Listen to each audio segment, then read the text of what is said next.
en Lucas capítulo 17, versículo 11 al 19, vamos a estudiar el día de hoy.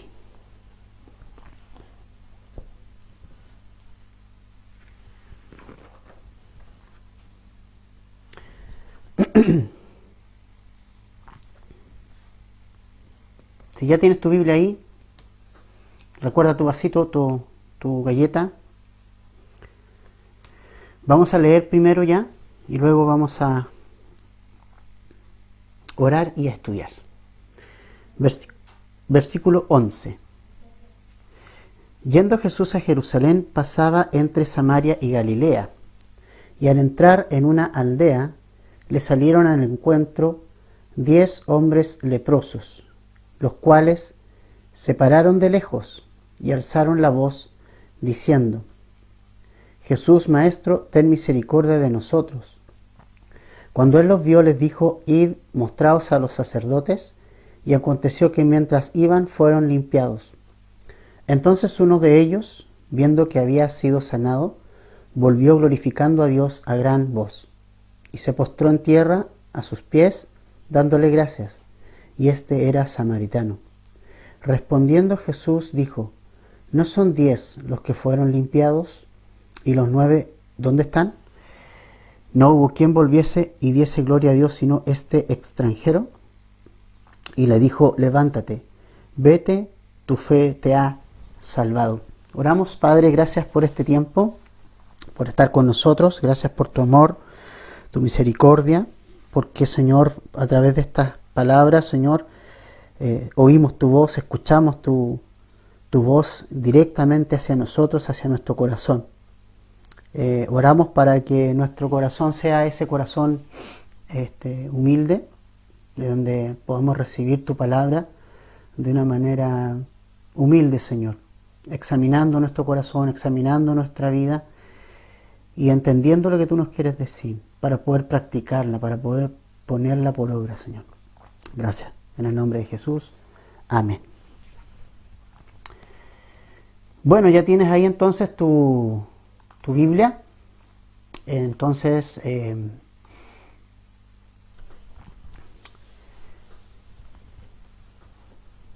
vamos a comenzar a estudiar. Bueno, hemos visto, ¿cierto?, durante este tiempo a Jesús caminando hacia Jerusalén, y justamente eso es lo que nos dice el versículo 11. El versículo 11 nos dice: yendo Jesús a Jerusalén, ¿verdad? Jesús está caminando, está yendo a Jerusalén. Ha ido Jesús varias veces a Jerusalén, pero esta vez es un momento especial. Es un momento especial que él va a Jerusalén. ¿Por qué razón? Porque va a ser la última vez que va a ir a Jerusalén, va a ser la última vez que va a entrar a Jerusalén, porque ahí ya va a ser entregado, va a ser enjuiciado injustamente por los religiosos, por su propio pueblo. Su propio pueblo lo va a entregar. De hecho, dentro del círculo de sus propios discípulos, uno lo va a entregar y va a ser enjuiciado por el Sanedrín. Va a tener un juicio religioso allí, y también va a tener un juicio frente a Roma, ¿no? Entonces es bien interesante, porque todo esto que va a ocurrir, Jesús lo tiene bajo control. Es decir, este es el plan, ¿no? El plan no es evitar ir a Jerusalén porque allá le esperan tribulaciones, sino el plan era ir a Jerusalén porque ese es el plan de Dios, el plan de redención, de salvación para la humanidad completa. Y esa es la misión de Jesús, esa fue su misión. Él nació para ese momento, él nació para morir en la cruz, él nació para ese momento, para este tiempo. Ahora sí ya ha llegado el tiempo, ¿verdad? Jesús muchas veces dijo: no es mi tiempo todavía, qué sé yo, pero ahora es el tiempo en que Jesús pueda venir a Jerusalén y allí ser entregado, ser crucificado por los hombres, por nosotros, por la humanidad completa. Y allí está representada la humanidad completa. Y Él lleva el pecado de la humanidad completa. Entonces, Esto es algo que Jesucristo tiene bajo control. Recuerden ustedes que en algún momento Pedro, cuando hizo esa declaración grande, ¿cierto?, de que tú eres el Cristo, tú eres el Hijo del Dios viviente. Luego, más adelante, bueno, Jesús dice que eso fue revelado por el Espíritu Santo. Pero también Pedro le dice, el Señor empieza a explicarle que es necesario que Él padezca, que Él sufra en Jerusalén. Entonces, Pedro también allí humanamente le dice, Señor, que no te acontezca tal cosa, como en cierta manera quiso frenarlo, que no fuera ahí, y Jesús le dice, apártate de mí, Satanás, ¿verdad? Satanás es el que no quería que Jesús fuera a la cruz, porque él sabía las implicancias que eso tenía. Las implicancias que tiene la cruz es enorme para nosotros. La cruz y la resurrección son las cosas que marcaron el antes y el después para esta humanidad, ¿no? Hoy día tenemos la esperanza de poder tener vida eterna en Cristo, poniendo nuestra fe en Él como nuestro Señor y como nuestro Salvador, como ambas cosas, como Señor siendo lo más importante y nuestro Salvador, ¿cierto?, que nos rescató y nos salvó de nuestros pecados. Entonces, ese es el plan. En Juan capítulo 10, versículos 17 y 18, el Señor Jesucristo dijo, por eso el Padre me ama, porque yo doy mi vida para tomarla de nuevo. Nadie me la quita, sino que yo la doy de mi propia voluntad. Tengo autoridad para darla y tengo autoridad para tomarla de nuevo. Este mandamiento recibí de mi Padre. Te leí en la Nueva Biblia de las Américas. Así es que Jesús va de su propia voluntad ahí y además obedeciendo al Padre. Dos cosas importantes, ¿verdad? Tener la voluntad de obedecer al Padre y hacerlo.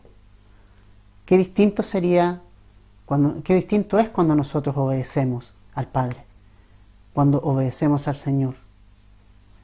Qué distinto es cuando nosotros nos dejamos guiar por su consejo y no oímos, como dijimos en el miércoles en el Salmo, y no oímos consejo de malos, y no caminamos camino de pecadores, ni nos sentamos con los burladores, sino que meditamos en la palabra de Dios de día y de noche, y la obedecemos. Qué distinto es eso. Ahora, en ese plan de Jesús estaba la cruz, estaba el sufrimiento. El sufrimiento es algo que uno le teme, ¿verdad? O sea, yo personalmente le tengo miedo a muchas cosas, entre ellas los hospitales, me cargan, no me gustan y me temo mucho, le tengo mucho miedo a los exámenes, le tengo mucho miedo a todo lo que puedan intervenirte en el físico, ¿no? Ese es mi temor, es mi miedo, caer en el hospital, estar ahí aislado, sobre todo en este tiempo. Pero veo esto y digo, bueno, si Jesús considera, y si Él fue a la cruz, y digo, bueno, si tenemos que ir a eso, a confiar simplemente en el Señor y a dejarse llevar, ¿no? Y estar confiando en Él. Es lo único que podría sostenerme en esos momentos de tanto temor.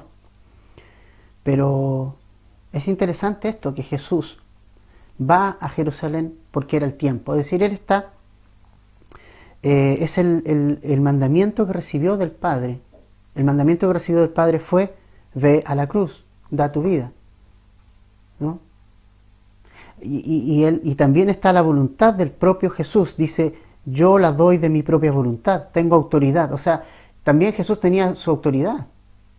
Podía darla y podía quitarla y podía tomarla de nuevo. Y eso va a ser en Jerusalén. Él va a dar su vida, pero después la va a volver a tomar. ¿Ves?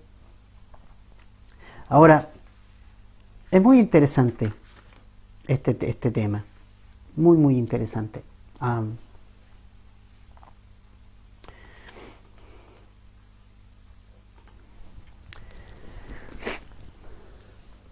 Porque ahora, fíjense ustedes en el verso 11, dice que yendo a este camino a Jerusalén, ¿verdad? Estaba pasando entre Samaria y Galilea. Es interesante porque son dos regiones que son bien especiales. Porque por un lado estaban los samaritanos, Samaria, y por otro lado estaban los galileos, judíos. Y fíjense ustedes que entre judíos y samaritanos había una enemistad tremenda, y era mutua. Como todas las enemistades, a veces uno dice, la otra persona tiene la culpa, ¿no? ¿Cuántas veces se ha dicho eso? No, el otro tiene la responsabilidad, no yo. Pero en realidad cuando hay un conflicto y hay una desunión y hay una división, la verdad es que hay responsabilidades compartidas. Y claro, los samaritanos y los judíos no se podían ver y ambos tenían prejuicios respecto del otro. ¿Mm?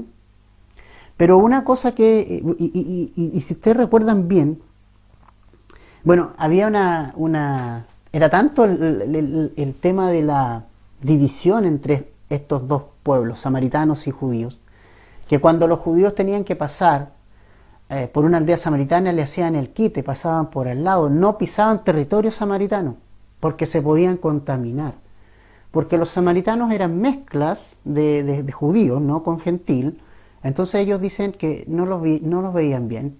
Y de hecho había diferencias religiosas entre ellas. ¿Se acuerdan entre ellos, entre los samaritanos y los judíos? ¿Se acuerdan cuando Jesús estuvo con la mujer samaritana en esa aldea? La mujer samaritana le dijo a Jesús, los judíos dicen que hay que ir a adorar a Jerusalén, pero nosotros decimos que hay que adorar acá, en este monte. Nuestros padres nos dicen que aquí tenemos que adorar. O sea, hasta religiosamente había una cierta diferencia entre ellos. Pero lo interesante de todo esto es que Jesús siempre va a las aldeas de quien sea, la verdad. No tiene, Jesús no vino a hacer sesgos en ese tipo de cosas. Él simplemente vino a dar su vida en rescate por muchos. Ahora, eso va a traer una división al mundo, sin duda, entre los hijos de Dios y los hijos de Satanás y los hijos de este mundo, la gente que sigue este mundo. Entonces, pero lo interesante de aquí es que Jesús va a camino y pasaba entre Samaria y Galilea. Él no tenía problemas en eso, no tenía problemas en entrar a Samaria, no tenía problemas con ir a una ciudad a los cuales, siendo él judío, ¿no? Recordemos que Jesús era judío, entrar a un lugar, a una aldea samaritana, para él nunca le fue problema, como tampoco le fue problema entrar a la casa de los publicanos y entrar a la casa de los pecadores. Porque Jesús vino justamente a buscar lo que se había perdido. Recordemos los capítulos anteriores, ¿se acuerdan? La moneda perdida, la oveja perdida, el hijo perdido. Jesús vino a buscar lo que se había perdido. Él vino a eso. Entonces, para él no había rollo, no tenía problema en ir a estos lugares que los religiosos rasgaban vestiduras y decían, nosotros somos los privilegiados de Dios, nosotros somos buenos, nosotros merecemos el amor de Dios, los gentiles son unos pobres bastardos, los samaritanos son pobres bastardos, pero nosotros sí nos merecemos el amor de Dios. Era el concepto que los judíos, los religiosos, tenían. Nunca es bueno generalizar. Recordemos que los 12 apóstoles eran judíos y ellos sí siguieron a Jesús, ¿se fija? Y no solamente ellos. ¿Cuántos habían en el aposento alto en el libro de los Hechos? 120, y eran judíos. Entonces, tampoco era que uno diga acá que todos son iguales. No. Hay los religiosos y la gran mayoría, sí, generalmente sí. A Jesús tuvieron problemas con Jesús por este tipo de cosas. Pero también hubo gente que lo siguió. Ahora, ¿por qué es interesante este punto? Porque el mensaje de salvación es para cualquier persona. O sea, la salvación en Cristo Jesús, no importa el antecedente que tenga la persona, que haya estado lejos de Dios, que no haya escuchado nunca nada, que haya sido el pecador más grande o el religioso más grande de este mundo. Todos necesitamos ir a Jesús y necesitamos vida eterna. Y el único que te la puede dar es Jesús. Entonces vemos en Jesús buscando al pecador, buscando a este mundo. Él lo vino a buscar. Él lo vino a buscar. La Escritura dice que nosotros no buscamos a Dios. La Escritura dice que todos nosotros, dice Isaías, nos descarriamos como ovejas, cada cual se apartó por su propio camino. O sea, nosotros decidimos vivir nuestra propia vida independiente de Dios. Y cuando llegamos a considerar a Dios, muchas veces vivimos con una idea errada de Dios, porque nosotros nos creamos nuestro propio Dios muchas veces. ¿Has escuchado eso? Yo he escuchado muchas veces eso, de yo sigo a Dios a mi manera. Yo sigo a Dios a mi manera, a mi modo, a mi forma. Pues Dios no quiere que lo sigas a tu manera.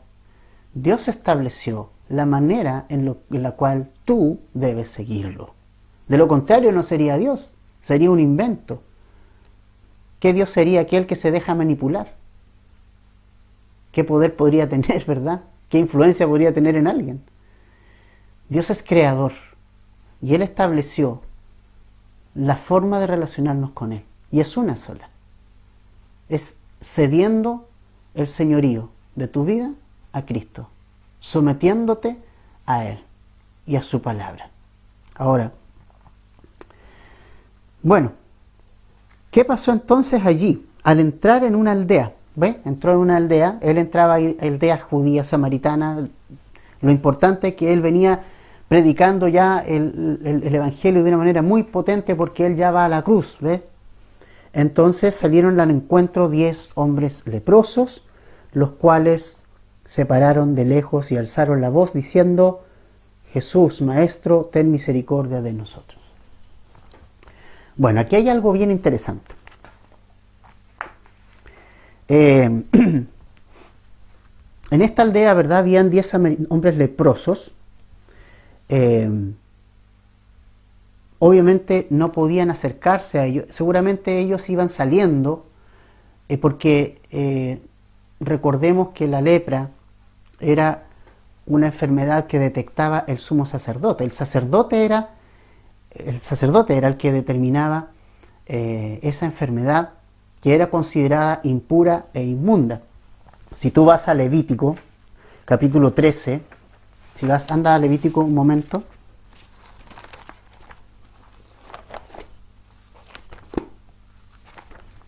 Capítulo 13.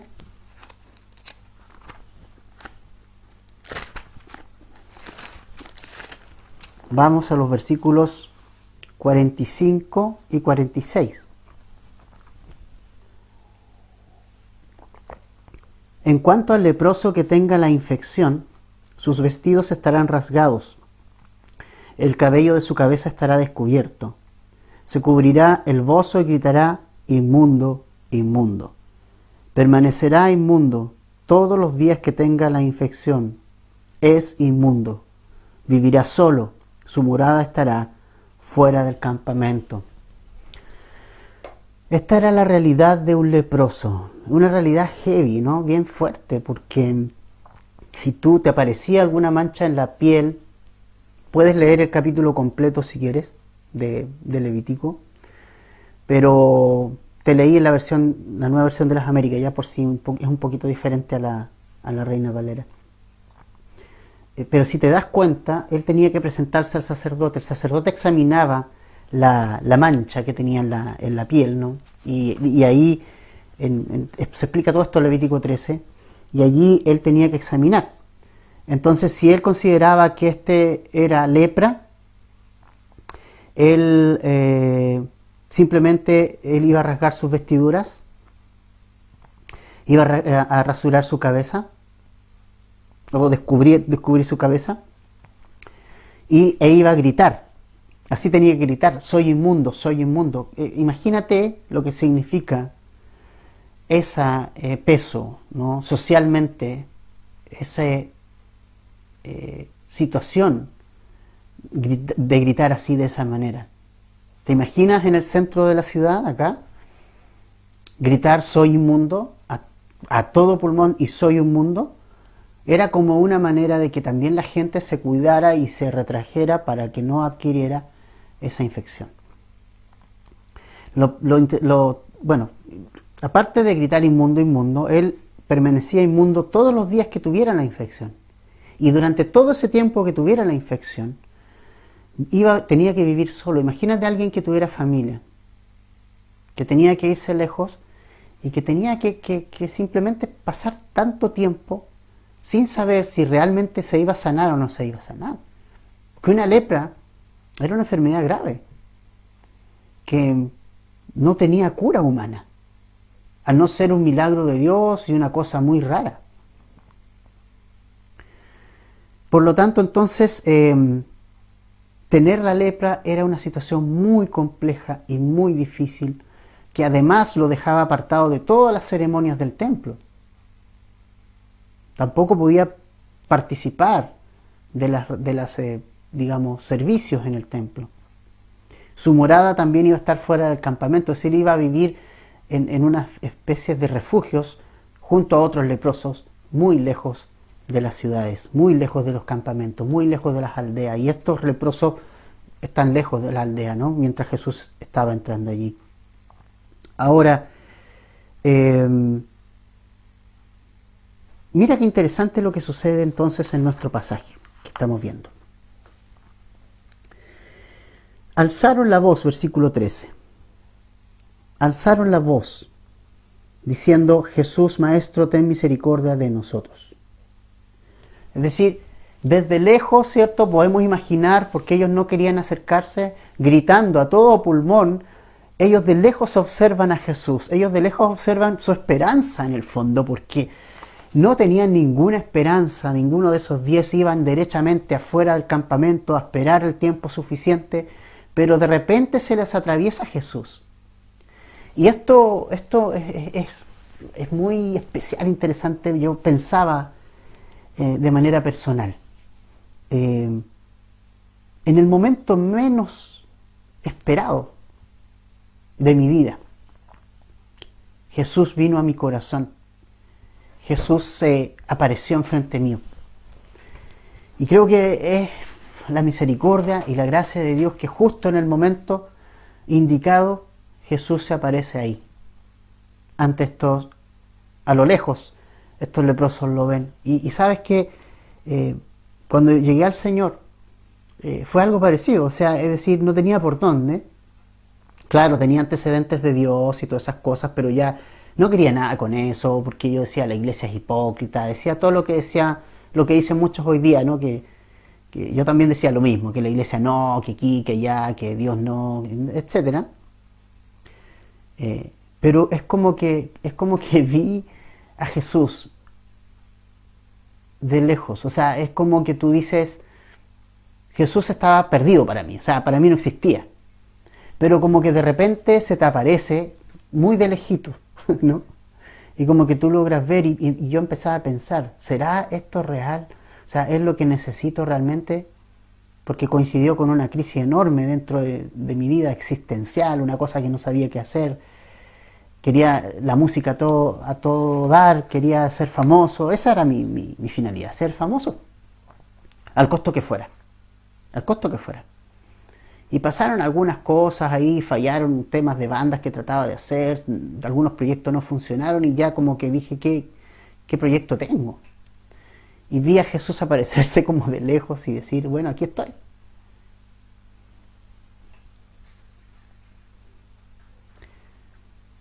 Y es interesante porque por más lejos que a lo mejor yo haya estado de él, no, él no estaba lejos de mí, era yo el que estaba lejos de él. En algún momento se me atraviesa y lo observo y digo, ¿qué puedo perder, verdad? Dije en ese tiempo, voy a Jesús. Entonces, es interesante esta historia. O sea, 10 personas que no tenían ninguna esperanza, desde lejos ven su esperanza, venir. Jesús. Ahora, el gran problema, ellos dijeron no podemos acercarnos, y ellos tenían eso. Por supuesto Jesús no tenía rollo con eso. ¿Se acuerdan que un leproso en una oportunidad se le acercó y el Señor lo tocó y no tuvo rollo con eso? ¿Verdad? Pero estas personas no sabían eso. Y le gritaron desde lejos. ten misericordia.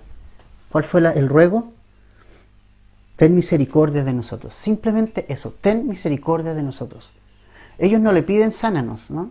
Le piden, ten misericordia de nosotros. Y creo que una de las cosas que es importante entender es que muchas veces nosotros exigimos cosas a Dios. Y qué triste es cuando exigimos cosas a Dios. Lo único que le podemos exigir a Dios es que Él tenga misericordia de nosotros. Qué triste es cuando nosotros creemos y queremos exigir a Dios, Dios, dame esto, y creemos que Dios es una especie de Aladino y la lámpara maravillosa, esta lámpara, ¿verdad?, en que yo voy a frotar, en que yo le pido lo que yo quiera y me lo va a dar. Cuando lo único que puedo pedir a Dios es misericordia. ¿Cuál es el corazón? ¿Cuál es el sacrificio? ¿Cuál es el sacrificio que para Dios es aceptable? ¿Cuál es? El corazón contrito, el corazón quebrantado y el corazón humilde. Ese es el sacrificio, el único que Jesús va a recibir de nuestra parte. Ten misericordia de nosotros.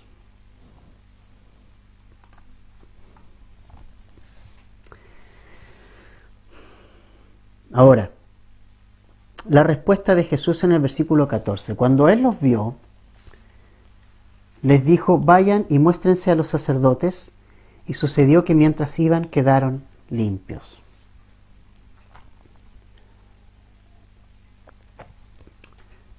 Bueno, Jesús los vio, ¿no? Y aquí ya vemos algo interesante. Siempre impacta ver a Jesús, que no es indiferente. O sea, Jesús observa las cosas. Es muy observador a su alrededor. Y Él observaba el dolor humano. Y era sensible al observar las cosas alrededor.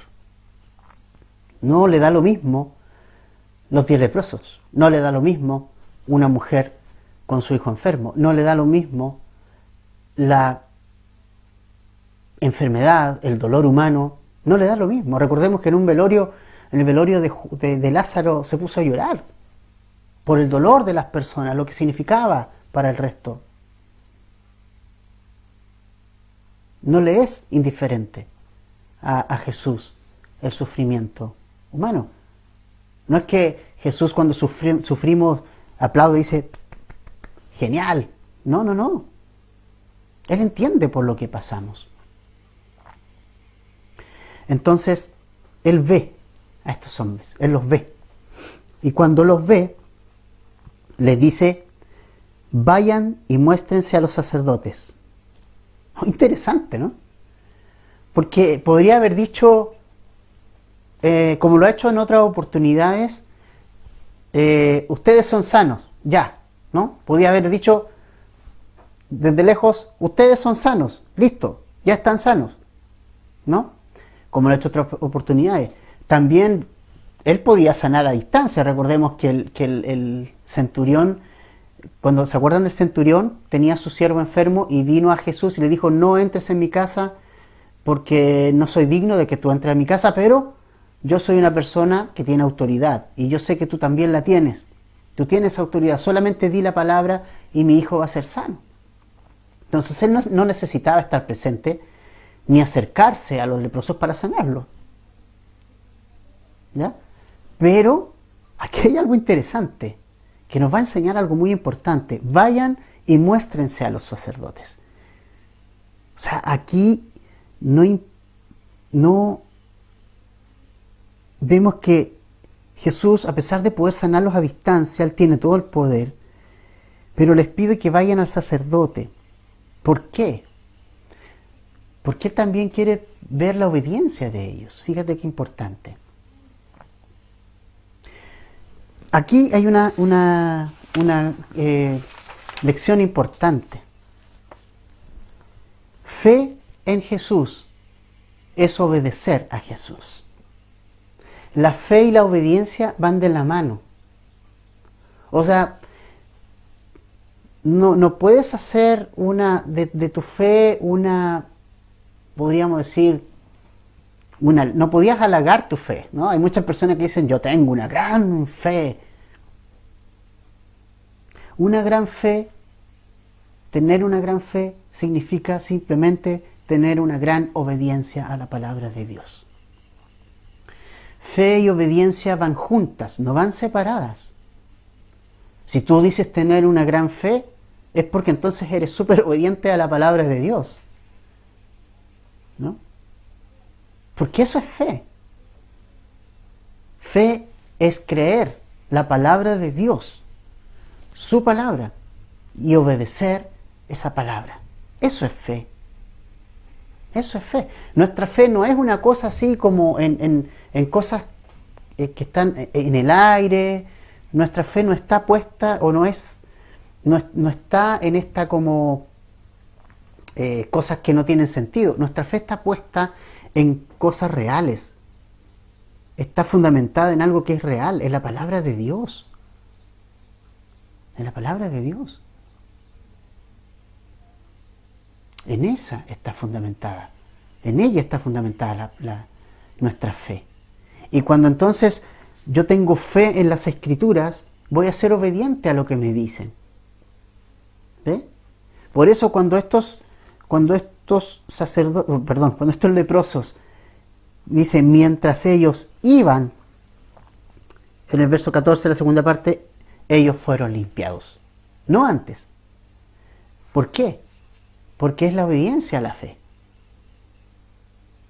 Ahí actúa el Señor. El Señor actúa cuando tú eres obediente a Él. Y sabes que eso es importante,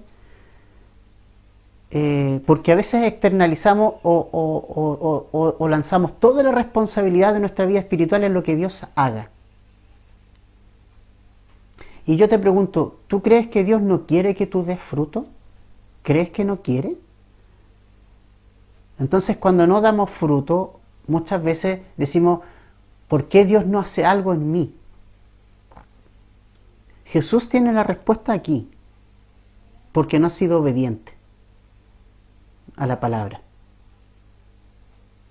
Eso ha pasado. Eso ha pasado. Cuando no somos obedientes a la palabra, no puede haber fruto. ¿Qué fruto puede haber? Juan capítulo 15, Jesús dijo, permaneced en mí. ¿En qué? En sus enseñanzas, en su palabra, en su mensaje. Y dice, y yo permaneceré en vosotros. Y luego dice, y van a llevar fruto. Y yo los voy a podar para que lleven más fruto todavía. Pero eso pasa cuando nos permanecemos en Jesús. ¿Y qué es permanecer en Jesús? Obedecer sus mandamientos. Si Él nos dio mandamientos. Él nos dio mandamientos. La palabra de Dios está llena de mandamientos. No somos salvos por ley, pero sí tenemos que obedecer las Escrituras. Entonces a veces nos quejamos de no crecer, de que Dios no haga nada en mí, pero no estoy haciendo mi parte. Dios ya hizo la suya. Dios te salvó. Dios te dio vida eterna porque tú pusiste tu fe en Jesús. Pero Dios no puede leer la Biblia por ti. ¿No? Jesús no puede leer la Biblia por ti. Jesús no puede orar por ti. Jesús no puede escudriñar las Escrituras por ti. Jesús no puede obedecer por ti. Esas son cosas que son responsabilidades de nosotros, tuyas y mías, son responsabilidades personales. ¿Te fijas?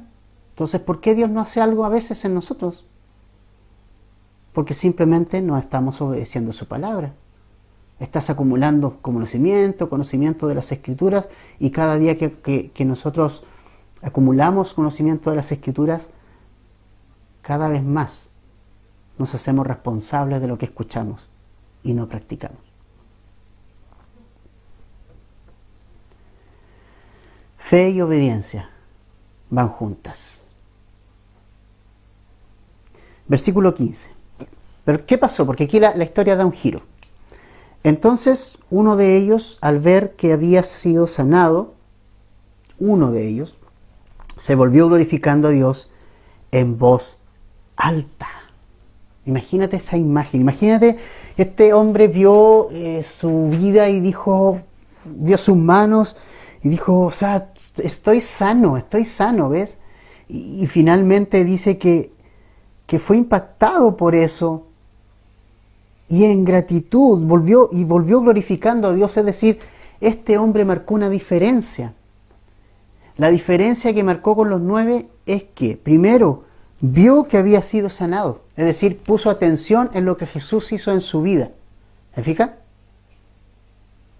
Él pensó, reflexionó en lo que Dios hizo para él. Y él dijo, wow, Dios hizo algo en mí. Él lo vio, logró meditar en eso y verlo. Y eso lo llevó a glorificar a Dios en una gratitud, en una reacción como espontánea, ¿ves? Interesante, interesante. No sucedió eso con los otros 9. No se dieron el tiempo de ver la obra maravillosa que Dios había hecho en sus vidas. Pero este hombre sí. ¿Sabes qué? Jesús murió en la cruz del Calvario por cada persona de este mundo y resucitó al tercer día. Y está ahí el ofrecimiento de la vida eterna para cualquier persona que lo quiera tomar.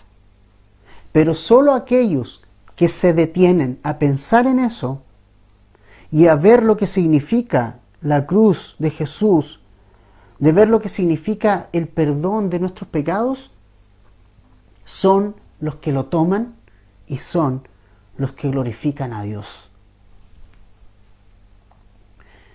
Pero los que no toman eso, los que no se dedican a mirar con detención la obra de Cristo en la cruz y su resurrección, no son salvos. Pese a que está ahí la manera de hacerlo. Pero pocos son los que la toman, ¿ves? Para que sea efectivo tienes que tomarla, tienes que meditar eso y tomarlo como tuyo. Eso pasó con este hombre. Este hombre vio su sanidad, se dedicó a observar lo que Jesús hizo. Y él, meditando y observando lo que Jesús hizo, glorificó a Dios. ¿Y qué más hizo? Verso 16. Cayó sobre su rostro a los pies de Jesús y le dio gracias. Y hay un detalle más. Y este era samaritano. Cayó sobre su rostro a los pies de Jesús.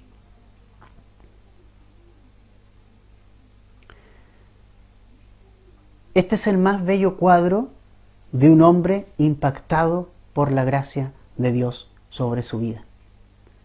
Es un cuadro maravilloso de lo que hace la gracia de Dios cuando nosotros pensamos y la vemos y la observamos, cuando es realidad ante nosotros y vemos que somos inmerecedores de este regalo.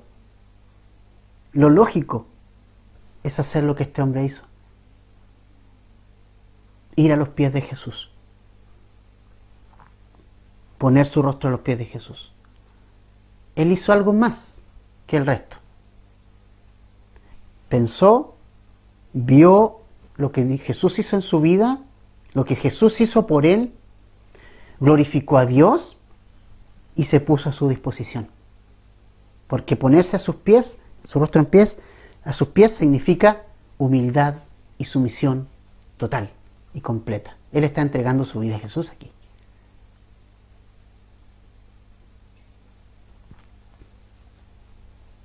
Y no paraba de darle gracias. Y no fue solamente un agradecimiento protocolar, como esos agradecimientos que uno de repente se hacen, ¿cierto? Oh, muchas gracias, pero es como más protocolar cuando te sirven a la mesa, ¿cierto? Muchas gracias, qué sé yo. Cuando alguien te trae algo, que oh, muchas gracias, un regalo. No, es una gratitud que nacida de una experiencia personal con Jesús.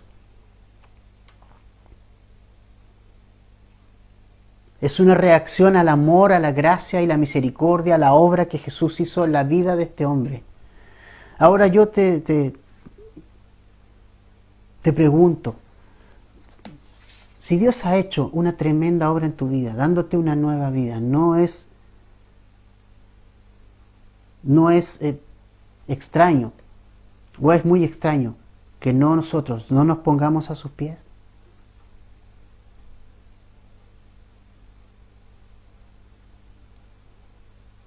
Este leproso sabía que había algo más que la simple vida y salud física también.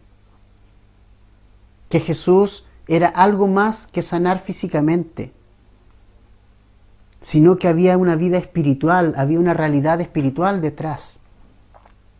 Que Jesús tenía algo más que una sanidad corporal que ofrecer, sino que también tenía vida eterna.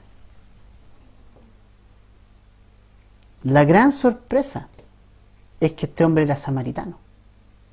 Lo que viene a completar un poco lo que Jesús nos está tratando de enseñar y lo que ha enseñado siempre. Que los que estaban lejos han venido al Señor. Que curiosamente los religiosos y las autoridades religiosas del pueblo y lo que los seguían a ellos, para ellos Jesús era algo desechable. Pero para el pecador, el publicano y el samaritano y el que estaba lejos de la misericordia de Dios, Jesús era esperanza. Para mí lo fue. Una esperanza en el momento en que no la tenía. En que no la tenía. Versículo 17. ¿Cuánto llevamos de tiempo? Ya. Jesús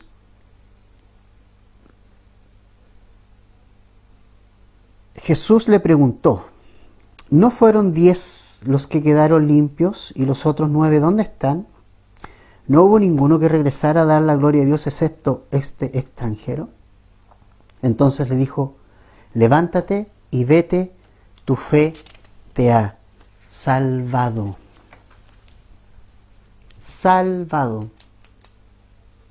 Ok.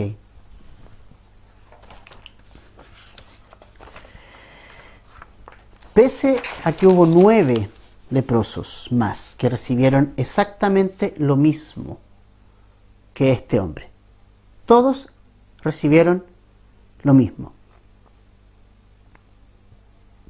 El mismo acto de misericordia, el mismo acto de amor, pero los otros 9 no vinieron a Jesús. Es triste, ¿no? Pero así es. Jesús hizo un acto de amor único por la humanidad. Fue a la cruz, entregó su vida para solucionar el mayor pecado que la humanidad tiene, que es el pecado contra Dios. Ha pecado, estamos destituidos, fuera de la gloria de Dios. Él vino a solucionar, hizo de una vez y para siempre. Su sacrificio fue suficiente en la cruz y su resurrección nos vino a traer esperanza y vida. O sea, hizo la obra completa. En la cruz Él dijo, consumado es. Y ahí está el regalo. Para cualquier persona que lo quiera tomar. Es para todo aquel que en Él cree, dice Juan 3:16. Pero es triste que solo uno o algunos lo vayan a tomar. Esa es una decisión que tú tienes que tomar de manera personal. Y tal vez el Señor te está llamando esta mañana y tú que no les has entregado tu vida a Cristo. O que estás lejos de Cristo en este momento, que en algún momento fuiste un cristiano. ¿Sabes qué? Se vienen tiempos difíciles, mejor vuelve ya. Vuelve ya. Haz el ejercicio que hizo este leproso, ¿no? Observa lo que Dios ha hecho en tu vida. Mira lo que ha hecho en tu corazón. Mira lo que ha hecho por ti en la cruz del Calvario. Entregó toda su vida completa. Mira lo que hizo, resucitó al tercer día para darte vida. Toma eso para ti. Porque es para ti, es un regalo de amor para ti. Obsérvalo detenidamente. Ese acto de amor y de misericordia, obsérvalo, medítalo, detenidamente obsérvalo. Y glorifica a Dios por eso. Y pone tu vida a los pies de Jesús.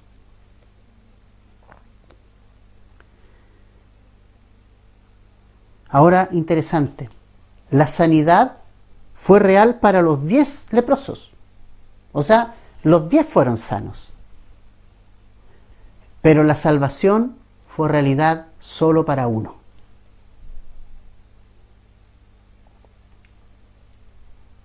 Interesante.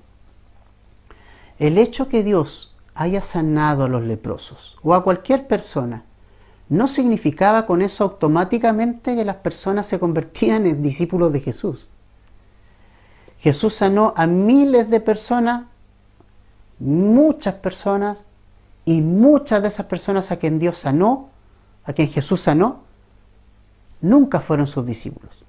Nunca le siguieron y no fueron salvos. Por lo tanto, aquí igual hay algo importante. Mucha gente me ha dicho a mí, el Señor hizo una obra grande en mi vida, me sanó, ¿y de qué sirvió? Finalmente la sanidad del cuerpo es temporal. Igual nos vamos a enfermar y vamos a morir, porque esta vida, por más que seamos sanados, va a llegar el momento que vamos a morir. Pero la salvación tiene una implicancia eterna.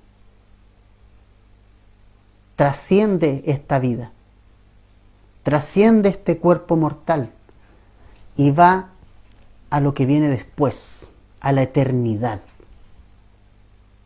Te libra de la ira venidera, te libra del pecado y de la condenación que viene y te da vida eterna en la presencia de Cristo después de esta vida.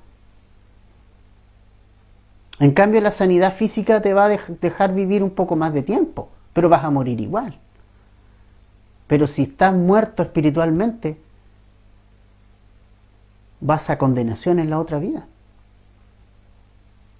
Pero si vienes a Cristo por salvación y te humillas a sus pies, tienes vida eterna en Cristo. Entonces, ¿qué pasó acá? La ingratitud de los otros 9 leprosos les impidió ser salvos. La poca atención que prestaron a lo que Jesús les hizo y la ingratitud les impidió ser salvos, ¿no? Interesante. Entonces, hermanos, qué importante esta lección que Jesús nos ha dado.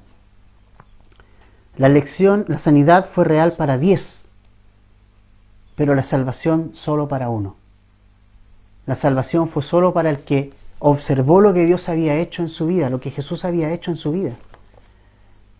Para el que se dio cuenta, el que tomó el tiempo de observar sus manos y su cuerpo limpio, pensar en lo que Jesucristo había hecho, glorificar a Dios por eso e ir a darle su vida y poner su vida a los pies de Jesús. ¿Pusiste tu vida a los pies de Jesús? ¿Lo has puesto a los pies de Jesús? ¿Qué importa que Jesús te haya sanado 10 veces si tu alma está en el infierno? Es importante que tú tomes el sacrificio de Cristo. Por eso a mí la sanidad, bíblicamente yo te digo sinceramente, una sanidad a mí no me impacta mayormente. Porque yo sé que Jesús tiene poder para sanar todo. Si resucitó muertos, no me impacta mayormente. Porque yo sé que una sanidad no significa sometimiento a Cristo, ni salvación. Pero sí me impacta ver una persona perdida en delitos y pecados, muerto, como yo era, como todos éramos, y que Dios lo tome y con el Evangelio lo limpie, lo transforme y lo haga una nueva persona. Eso es un milagro. Ese es el milagro que me impacta. Porque es un milagro que trae implicancias eternas. Todo milagro físico tiene implicancias temporales. Pero el milagro de la salvación trae implicancias eternas. Vamos a orar.